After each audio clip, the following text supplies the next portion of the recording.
গাজীপুরের শ্রীপুর মাওনা চৌরাস্তা এলাকার Padma health care and trauma সেন্টারে রোগীর স্বজনদের সঙ্গে হাসপাতালের কর্মীদের উত্তপ্ত বাক্য বিনিময় ও ধস্তাধস্তির একটি ভিডিও সামাজিক মাধ্যমে ভাইরাল হয়েছে।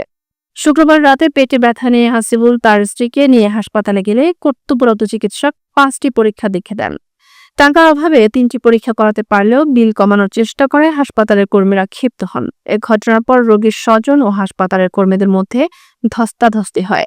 হাসপাতাল কর্তৃপক্ষ দাবি করেছেন রোগীর স্বজনদের আচরণ অশোভন ছিল এবং দোষীদের বিরুদ্ধে কঠোর ব্যবস্থা নেওয়া হবে। হসপিটালে যাই, যে পদ্মা হেলথ কেয়ার, এটা তো কাছাকাছি, তাই হাসপাতালে যাই।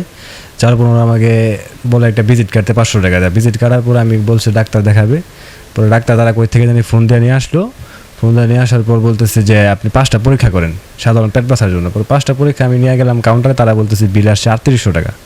পরে আমি তাদেরকে কমাইতে বললাম, কিছু যাই আর্থিক সংকটে আছি, তারা কমাই নেই। তখন আমি যেলাম ডাক্তারের কাছে। পরে ডাক্তার আমাকে বলতেছে যে তাহলে আপনি 3টা পরীক্ষা করেন। 3টা পরীক্ষা তারা কমায় 2800 টাকায় আনছে। পরে আমি বলতেছে তারা যে আপাতত 500 টাকা দেন, তাহলে পরে আমরা কিছু ডিসকাউন্ট রাখবো। 500 টাকা নিয়ে এখন আমি রুগীকে নিয়ে কোথায় যাবো? কোনো নার্স নাই, কোনো একটা ডক্টর নাই, কোনো কী করবো আমি বুঝতে পারছিলাম না। পরে তারপর আমি আবার কাউন্টারে যাওয়ার পরে তারা একটা নার্স পাঠাই। নার্স পাঠার পর তারা নিয়ে এরা বিভিন্ন সুই টুই কিনা দিলাম, এগুলো দেওয়ার পরে তারা করছে। তারপরে সমস্যা হয়েছে তো ডক্টর আয়েশা ওনারা টেস্ট মেস্ট করানোর পর বলতেছে যে তাহলে রুগী নিয়ে বাইরে বসেন, পরে আমরা করতেছি।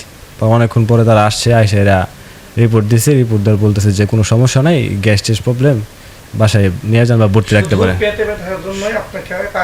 5টা টেস্ট শুধু পেটে ব্যথার জন্য, হ্যাঁ গ্যাস্ট্রিকের সমস্যা, শুধু গ্যাস্ট্রিকের সমস্যা। আচ্ছা, যে বকেয়াগুলো আছে বকেয়াগুলো দেন। আমি বলছি ভাই এটা তো আর্থিক সমস্যা আছে, পরীক্ষা একটা করাই নাই। তারা তোরা রিপোর্ট রাখা দিচ্ছে, রিপোর্টও দেয় না, আমার যাইতেও দিতেছে না। রুগী এনে খুব ব্যথায় কাঁপতেছে। আমি চাইতেছিলাম যে হাসপাতাল থেকে বের হয়ে অন্য কোথাও হাসপাতালে চলে যাই, তারপর আর দিতেছিল না। পরে তারা আমি যখন যে আমার সাথে অমানবিকতা হয়েছে, তখন আমি ভিডিও করতে চাই তাদের সাথে। পরে তারা ভিডিও করতে দেন, আমার সাথে হাতাহাতি করছে, আমার ওয়াইফের সাথে বিভিন্ন একটা মহিলা ছিল খারাপ আচরণ করছে। তারপর তারা রিপোর্ট ছিঁড়া ফেলছে।